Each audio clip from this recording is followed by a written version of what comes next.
ഇനിയും നിങ്ങൾ മദ്യപിച്ച് ഈ അവസ്ഥയിലാവുകയാണെങ്കിൽ എൻ്റെ അടുത്തേക്ക് വരരുത്. അല്ല, വരാൻ നിങ്ങൾക്കാവുമെന്ന് സംശയം. ആ കണ്ടീഷനിലാണ് നിങ്ങളുടെ അവസ്ഥ. എന്തിനാടോ ഇങ്ങനെ നശിക്കുന്നേ? തന്നെ കണ്ടിട്ടൊരു നല്ല കുടുംബത്തിൽ പിറന്ന ആളാണെന്ന് തോന്നുന്നു. ഈ മദ്യപിച്ച് നടക്കുന്നതിന് പകരം മദ്യമില്ലാത്തൊരു നല്ല ജീവിതത്തെക്കുറിച്ച് ചിന്തിക്കേ.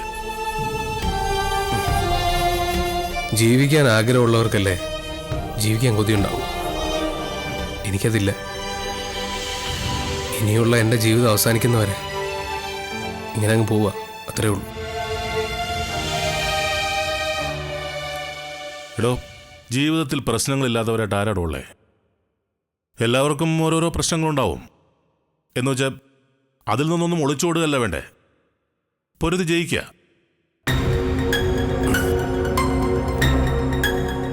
പൊരുന്തോറും തോറ്റു പോവുകയാണെങ്കിൽ പിന്നെന്ത് ചെയ്യും? എന്താ നിങ്ങളുടെ ജീവിതത്തിൽ സംഭവിച്ചത്?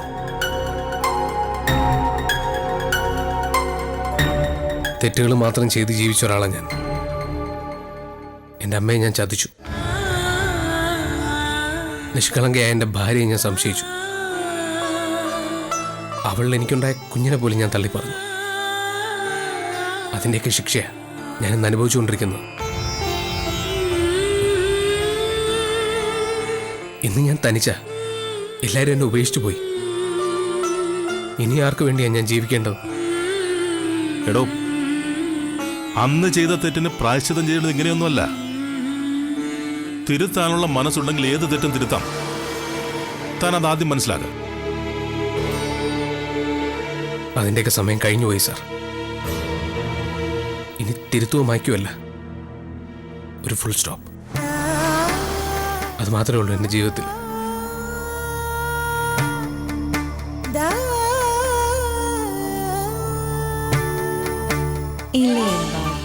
പൊതിയും കെട്ടി അങ്ങലോട് ചിരിക്കടാ. എന്താ ചിരിക്കാത്ത? അപ്പവും ചുട്ട് അടയും ചുട്ട് ഇലയും പാട്ടി. നാളെ നിങ്ങൾക്ക് വീട്ടിലേക്ക് മടങ്ങാം. 2 ആഴ്ചത്തേക്കെങ്കിലും മാധവന് പൂർണ്ണമായിട്ട് ബെഡ് റെസ്റ്റ് വേണം. ശരി ഡോക്ടർ. അമ്മ പറയുന്ന പോലെയൊക്കെ മാധവൻ കേൾക്കണം, കേട്ടല്ലോ? ഇവനിപ്പോ ഇവിടുന്ന് വരാനുള്ള മനസ്സൊന്നും ഇല്ലെന്നാ തോന്നണേ. ഇവനൊരു കൂട്ടുകാരനെ കിട്ടിയിട്ടുണ്ടെന്ന് ഇവൻ പറയണേ. ഞാൻ കണ്ടിട്ടില്ല. ആണോ? മിടുക്കനാണല്ലോ. കൂട്ടുകാരനെ കിട്ടിയോണ്ട് മാധവന് ഇപ്പൊ ബോറടിയൊന്നും ഉണ്ടാവില്ല അല്ലേ? ഏതാ കൂട്ടുകാരൻ? എന്താ അയാളുടെ പേര്? എനിക്ക് അയാളുടെ പേരൊന്നും അറിയില്ല.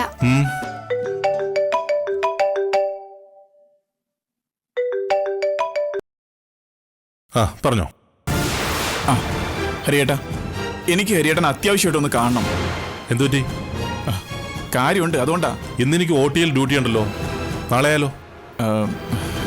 ശരി, പക്ഷേ നാളെ മസ്റ്റായിട്ട് കാണണം. ശരി.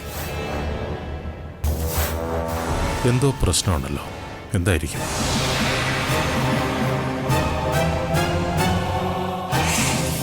സർ, രാവിലെ തന്നെ ഡിസ്ചാർജ് ചെയ്തു.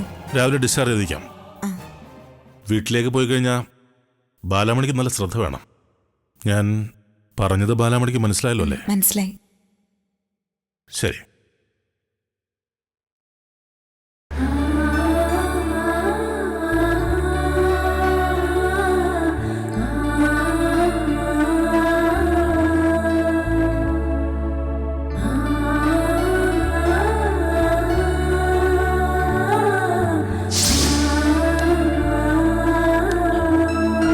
വീട്ടിലേക്ക് പോണോന്ന് എന്തിനാ അവരിത്ര വാശി പിടിക്കുന്നേ?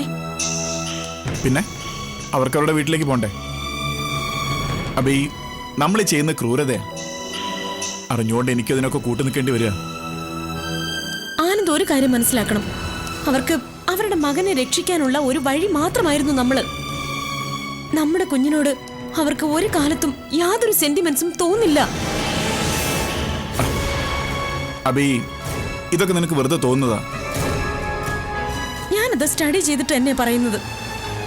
സറോഗേഷന് വിധേയമാകുന്ന സ്ത്രീകളിൽ ഒരു പ്രത്യേകതരം മാനസികാവസ്ഥ രൂപപ്പെടും. അവർക്ക് അവരോട് തന്നെ തെറ്റ് ചെയ്യുകയാണോ എന്നൊരു തോന്നലുണ്ടാവും. സോ എങ്ങനെയെങ്കിലും അവര് ആ പ്രഗ്നൻസി ഇല്ലാതാക്കാനേ നോക്കൂ.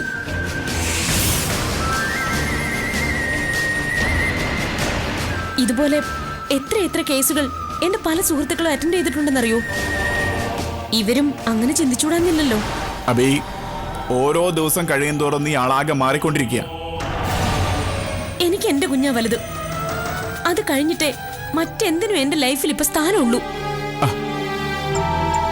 അതെ, നിനക്കിപ്പോ എന്താ വേണ്ടേ അത് പറ. അവര് ഒരു ഡാൻസ് ടീച്ചർ അല്ലേ?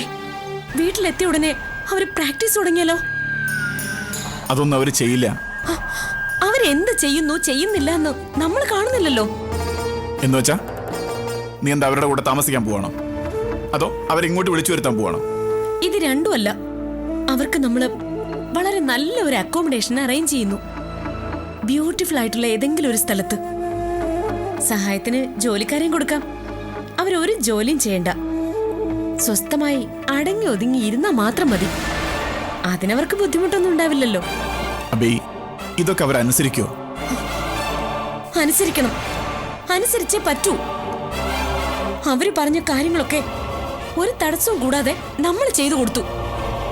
അവരുടെ മകന്റെ ഓപ്പറേഷൻ ഒരു കുഴപ്പമില്ലാതെ നടന്നു. ഇനിയും നമ്മൾ പറയുന്ന കാര്യങ്ങൾ അവർ കേൾക്കണം.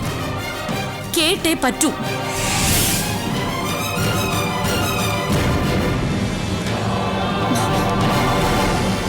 നമ്മുടെ കുഞ്ഞിന് വേണ്ടിയിട്ടാ ഞാനിങ്ങനെ വാശി പിടിക്കുന്നത്. ആനന്ദം എന്റെ ഒപ്പം നിൽക്കണം.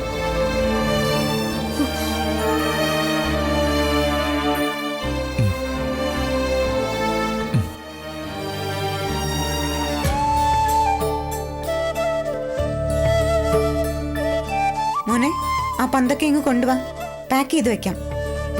ഇതൊക്കെ പോവാൻ നേരത്തെ ഞാൻ എടുത്ത് വെച്ചോളാം. നമ്മളിപ്പോ ഇറങ്ങും മാധവ. അതിന് കൊണ്ടുവാ. ഞാനെടുത്ത് വെക്കാന്ന് പറഞ്ഞില്ലേ അമ്മേ?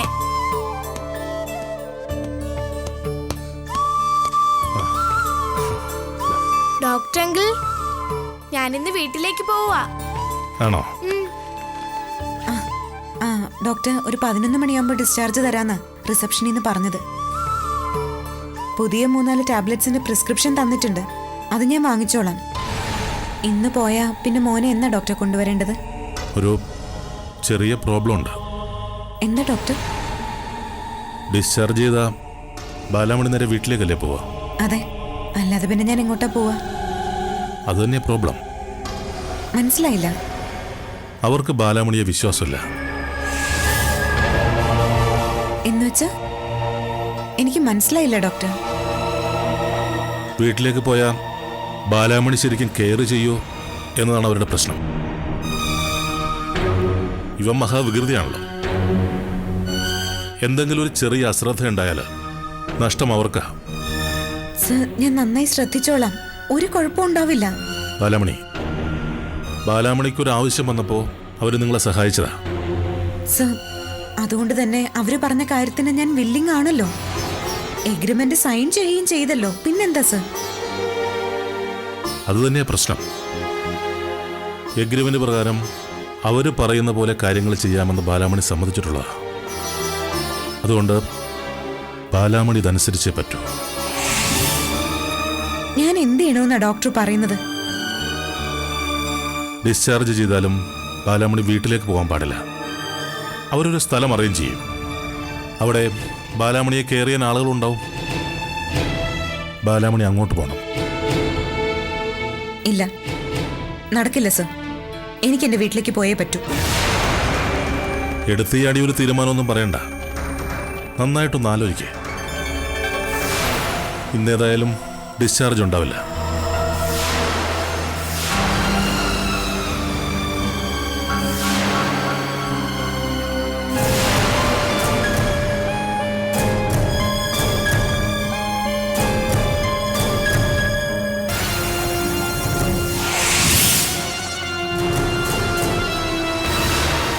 ഹരിയേട്ടാ, നമ്മളിനി എന്താ ചെയ്യാ?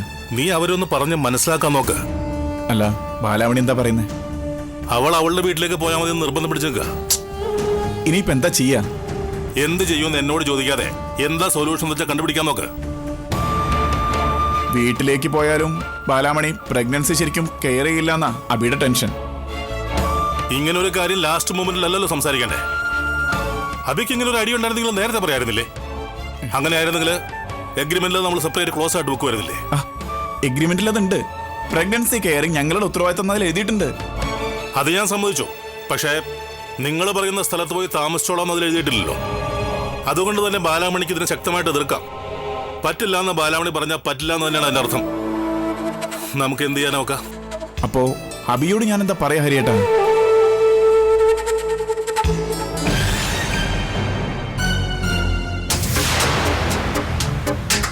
അറിയാം, ഹരിയേട്ടനെ ഞാൻ ഒരുപാട് ബുദ്ധിമുട്ടിക്കുന്നുണ്ട്.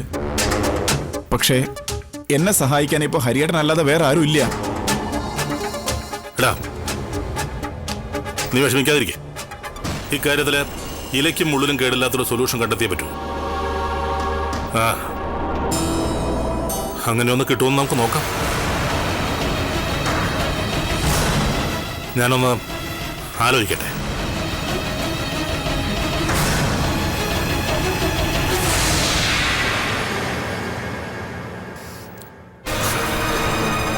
ഒരു വഴിയുണ്ട്. അതെ, അത് തന്നെയാ നല്ലത്.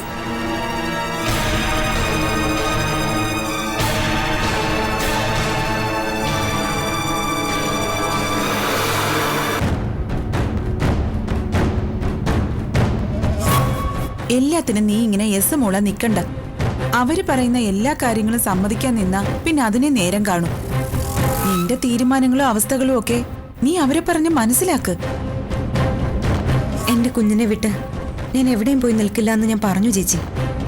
അങ്ങനെ ഇപ്പൊ അവര് പറയുന്ന സ്ഥലത്ത് പോയി താമസിക്കണമെങ്കിലേ ഓരോ ദിവസത്തിനും ബാലാമണി അവരോടൊരു വാടക ചോദിക്കണം. അപ്പൊ എത്ര കാശ് ചോദിച്ചാലും അവർക്ക് തരാതിരിക്കാൻ വഴിയില്ല. അയ്യോ, അങ്ങനെയൊക്കെ ചോദിക്കാൻ പറ്റുമോ? കാശിന് വേണ്ടിയാ ഞാനതിന് സമ്മതിച്ചത്, ശരി തന്നെയാ. അപ്പോഴത്തെ എന്റെ അവസ്ഥ അതായിരുന്നല്ലോ. എന്റെ വീട്ടിൽ എന്റെ മകനോടൊത്തുള്ള ഒരു ജീവിതമേ ഇപ്പൊ എന്റെ മനസ്സിലുള്ളൂ. അല്ലാതെ അവര് പറയുന്നിടത്തൊക്കെ പോയി താമസിക്കാനും എന്റെ മകനെ വിട്ടുപിരിഞ്ഞിരിക്കാനും ഒന്നും ഞാൻ തയ്യാറല്ല. നിർബന്ധിച്ചും ഭീഷണിപ്പെടുത്തിയൊക്കെ അവരുടെ ആവശ്യങ്ങൾ നിന്നെ കൊണ്ട് സാധിപ്പിച്ചെടുക്കാൻ അവർ ശ്രമിച്ചെന്നിരിക്കും. കാരണം അവർക്ക് വലുത് അവർക്ക് നിന്നിലുണ്ടാകാൻ പോകുന്ന കുഞ്ഞാണ്. അതിനിടയിൽ നിന്റെ കുഞ്ഞിന്റെ കാര്യങ്ങളൊന്നും അവർക്കൊരു പ്രശ്നമായിരിക്കില്ല. അതെ, അതുകൊണ്ട് എന്ത് തീരുമാനം എടുക്കുമ്പോഴും അതിൽ ഉറച്ചു നിൽക്കാനും അത് അവരുടെ അടുത്ത് ധൈര്യപൂർവ്വം അവതരിപ്പിക്കാനും നീ ശ്രമിക്കണം. ഇനി മുതൽ ബാലാമണി എടുക്കുന്ന ഉറച്ച തീരുമാനങ്ങളായിരിക്കും ഇനിയുള്ള നിന്റെ ജീവിതത്തിന്റെ ഗതി നിർണ്ണയിക്കുന്നത്.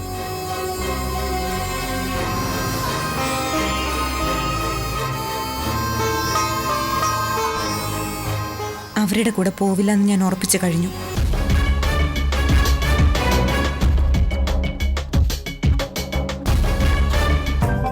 ഓഹോ, നല്ല ഉറക്കമാണല്ലേ.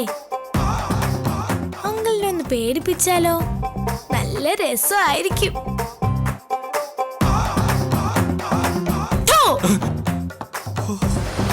നിങ്ങളാരാ? മോനേതാ? അതൊന്നും പറയാൻ പറ്റില്ല. ഇവിടെ ഉണ്ടായത് മറ്റേ അങ്കിൾ എവിടെ? ഏതങ്കിള്? ഓ, എനിക്ക് മുമ്പുണ്ടായിരുന്ന പേഷ്യന്റോ? അയാൾ ഇവിടുന്ന് പോയല്ലോ. ഇപ്പൊ ഞാനാ ഈ മുറിയില്. മോന്റെ പേരെന്താ?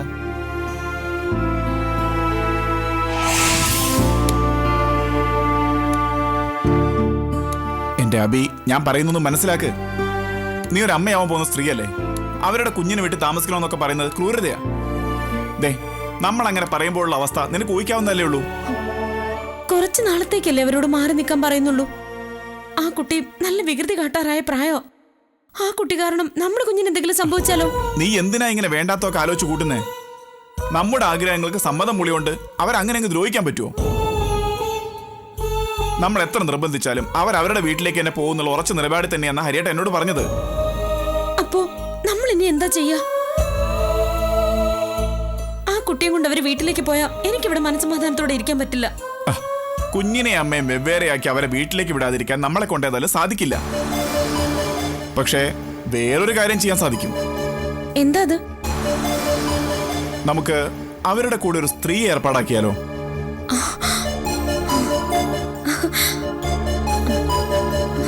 അങ്ങനെയാവുമ്പോഴേ എല്ലാ കാര്യങ്ങളും പിന്നെ അവര് നോക്കിക്കോളും. എന്താ? അവര് വീട്ടിൽ പോണോന്നും പറഞ്ഞു ഉറച്ചു നിൽക്കുകയാണെങ്കിൽ ഇത് തന്നെയാ നല്ലത്. പരിചയമുള്ളൊരു സ്ത്രീയെ തന്നെ കണ്ടെത്തണം അവരുടെ കൂടെ പറഞ്ഞയക്കാൻ. എല്ലാ കാര്യങ്ങളും പറഞ്ഞു ഏൽപ്പിച്ചിട്ട് വേണം ആ സ്ത്രീയെ വിടാൻ. ഞാനേ ഈ കാര്യം ഇപ്പം തന്നെ ഹരിയേട്ടനെ വിളിച്ചൊന്ന് പറയാം. ശരി.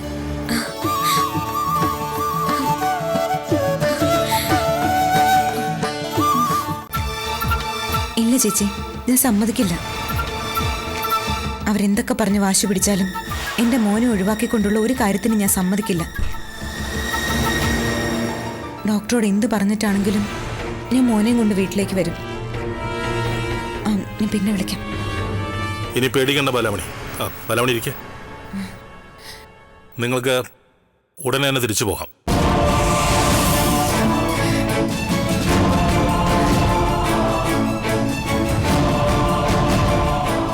നിങ്ങൾക്ക് വേണ്ടി കാര്യങ്ങളെക്കുറിച്ചൊക്കെ ഞാൻ അവരായിട്ട് വിശദമായിട്ട് സംസാരിച്ചു.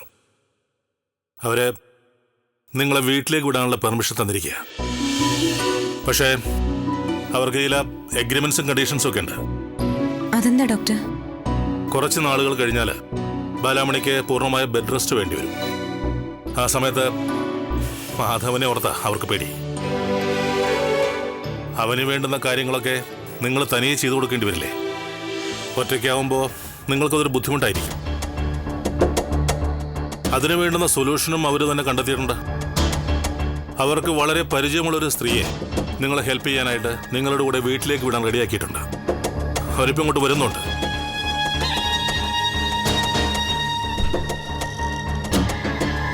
നമസ്കാരം സർ. ഞാൻ പറഞ്ഞ ആള്. എന്റെ പേര് ദേവയാനീന്നാ. മോളുടെ പേരെന്താ? ബാലാമണി. ഞാൻ പറഞ്ഞു തന്നതുപോലെ ബാലാമണി എന്ന് മുതൽ ശുശ്രൂഷിക്കണം. ഞാൻ പറഞ്ഞു തന്ന കാര്യങ്ങളൊന്നും മറന്നുപോവുകയും ചെയ്യരുത്. എന്തെങ്കിലും സംഭവിച്ചാൽ അതിന്റെ ഒക്കെ ഉത്തരവാദിത്വം നിങ്ങൾക്കായിരിക്കും. കേട്ടല്ലോ? എല്ലാം ഞാൻ ശ്രദ്ധിച്ചോളാം സാറേ. ഇതുപോലുള്ള എത്ര കേസുകെട്ടുകൾ കൈകാര്യം ചെയ്തിട്ടുള്ളതാ ഈ ദേവയാനി. എന്നാ നമുക്ക് പോവാം മോളെ. എങ്കിൽ ബാലാമണി ചെന്നോളൂ. ശരി ഡോക്ടർ. ശരി സർ.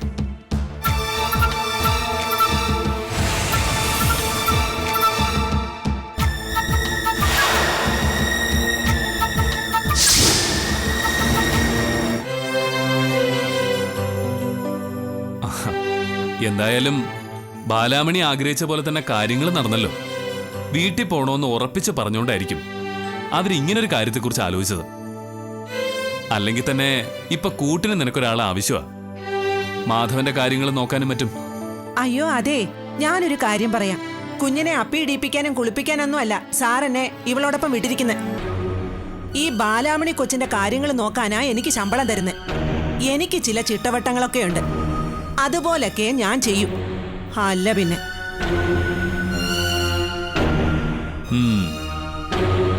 ഇത് അധികകാലം മുന്നോട്ട് പോകുന്ന എനിക്ക് തോന്നുന്നില്ല. വാ.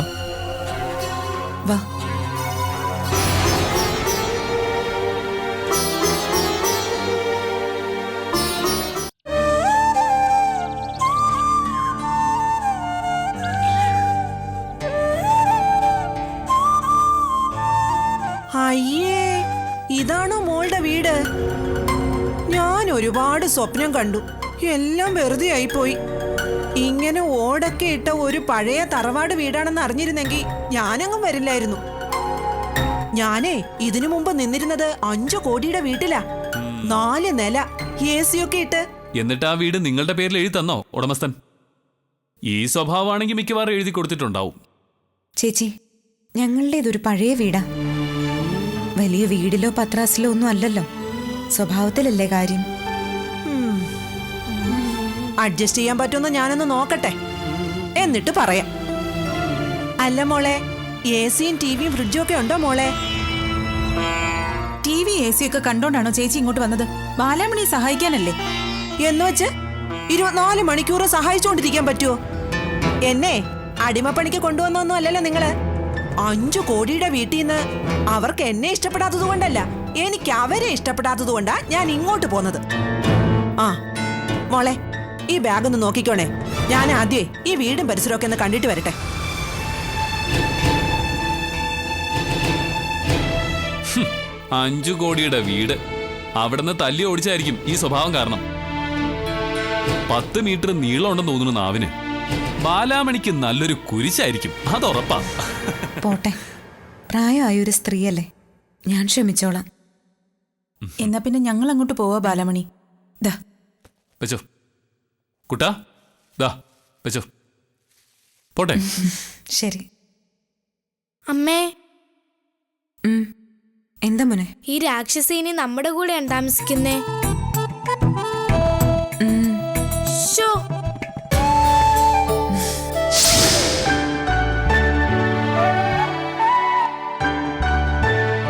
ദാ ചായ. ആ ദേവയാനി മഹാപ്രശ്നക്കാരിയാ. ബാലാമണിക്ക് അവരെ അഡ്ജസ്റ്റ് ചെയ്യാൻ പറ്റുമെന്ന് എനിക്ക് തോന്നുന്നില്ല. എന്ത് പറഞ്ഞിട്ടെന്താ? അവരെ അവിടെ നിന്ന് ഇറക്കി വിടാൻ ബാലാമണിക്ക് കഴിയൂ? എഗ്രിമെന്റ് അങ്ങനെയല്ലേ? എന്ന് പറഞ്ഞ് അവര് പറയുന്നൊക്കെ അനുസരിക്കാൻ പറ്റുമോ? അനുസരിക്കാതെ വേറെ ഒരു വഴിയുമില്ല. ആ 36 ലക്ഷം രൂപ മാധവന്റെ ജീവൻ തിരിച്ചു കൊടുത്തു എന്നത് ശരി തന്നെയാ. പക്ഷെ മിക്കവാറും ബാലാമണിയുടെ ജീവിതം തകരുന്നതും ആ പണം കൊണ്ട് തന്നെയായിരിക്കും. ഏയ്, അങ്ങനൊന്നും ഉണ്ടാവില്ല. ഏതായാലും സമയത്തിന് പണം കിട്ടിയതുകൊണ്ട് ആ കുട്ടിയുടെ ജീവൻ രക്ഷപ്പെട്ടില്ലേ? ഇനിയിപ്പൊ എന്ത് സംഭവിച്ചാലും അതൊക്കെ ഫേസ് ചെയ്യാൻ ബാലാമണിക്ക് കഴിയുമെന്നാ എന്റെ വിശ്വാസം. അങ്ങനെ അവൾക്ക് കഴിഞ്ഞാ അവളുടെ ഭാവി രക്ഷപ്പെടും. അല്ലെങ്കിൽ ആ ദേവയാനി അവളെ പെടാപ്പാട് പെടുത്തും. നീ ഇങ്ങനെ എല്ലാ കാര്യത്തിലും നെഗറ്റീവായിട്ട് ചിന്തിക്കാതെ. ദേവയാനി പ്രശ്നക്കാരിയാ, അത് ഞാനും സമ്മതിച്ചു. പക്ഷേ അവരെ ഒഴിവാക്കാൻ ഒരു വഴി കണ്ടുപിടിച്ച ആ മാറിന ഒഴിഞ്ഞു പോവില്ലേ? എന്ത് വഴി? അല്ലെങ്കിൽ തന്നെ അങ്ങനെ ഒരു വഴി കണ്ടുപിടിക്കാൻ നിങ്ങളെ കൊണ്ട് അതിന് കഴിയുമെന്ന് തോന്നുന്നുണ്ടോ? അതൊക്കെ നീ കണ്ടോ സൗദാമിനി? ആ ദേവയാനി ഇവിടുന്ന് വാലും ചുരുട്ടിക്കൊണ്ട് ഓടും.